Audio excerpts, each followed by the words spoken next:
Hi friends, అందరూ ఎలా ఉన్నారు? మేమైతే చాలా బాగున్నాం. మీరు కూడా బాగుండాలని మనస్ఫూర్తిగా కోరుకుంటున్నాను. ఈరోజు నేను చూపించబోయే రెసిపీ వచ్చేసి బంగాళదుంప ఫ్రై అన్నమాట. కొంతమంది సన్నగా కట్ చేసి చేస్తారు.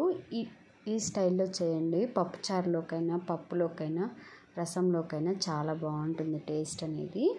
ఉప్పు వేసి 2 సార్లు శుభ్రంగా వాష్ చేసుకున్న తర్వాత ఈ సైజు ముక్కలుగా కట్ చేసుకోవాలి. చెక్కుతో కట్ చేసుకోవాలి. ఇలా కట్ చేసుకొని ఉప్పు వేసి కొంచెం ఉడికించుకోవాలి. ఒక 80% ఉడికేదాకా ఉడికించుకోవాలి. నీళ్ళన్నీ వంపేసుకొని పక్కన పెట్టుకోవాలి. మనం తాలింపు వేసుకోవటానికి ముక్కలు ఫ్రై చేసుకుంటాం కదా, డీప్ ఫ్రైకి సరిపడా ఆయిల్ వేసుకొని దానిలోకి ఎండుమిరపకాయలు 2 ఇలా తుంచి వేసుకోవాలి. అలాగే తాలింపు గింజలు వేసుకొని నీళ్ళన్నీ వంపేసుకొని ఉల్లగడ్డ ముక్కలను కూడా వేసుకొని మొత్తం కలుపుకోవాలి. ఇలా కొంచెం వేగుతున్నప్పుడు ఒక 1/2 టేబుల్ స్పూన్ పసుపు వేసేసి ఇదంతా ఫ్రై చేసుకోవాలి.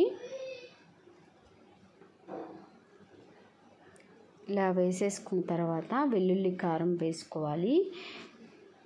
ఉప్పు, కారం, వెల్లుల్లి ఇలా దంచి వేసుకున్నాను అన్నమాట. ఇదంతా ముక్కలకు పట్టే విధంగా బాగా కలుపుకోవాలి.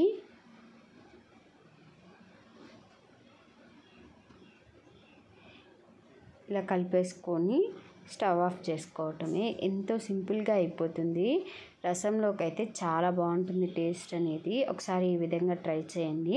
మనం ఉడికించి ముక్కలు కోసుకోవటం కన్నా ఇలా చాలా సింపుల్గా ఉంటుంది. అలాగే టేస్ట్ కూడా చాలా బాగుంటుంది. చాలా ఈజీ రెసిపీ. వంట రాని వాళ్ళు కూడా ఈజీగా చేసేసుకోవచ్చు.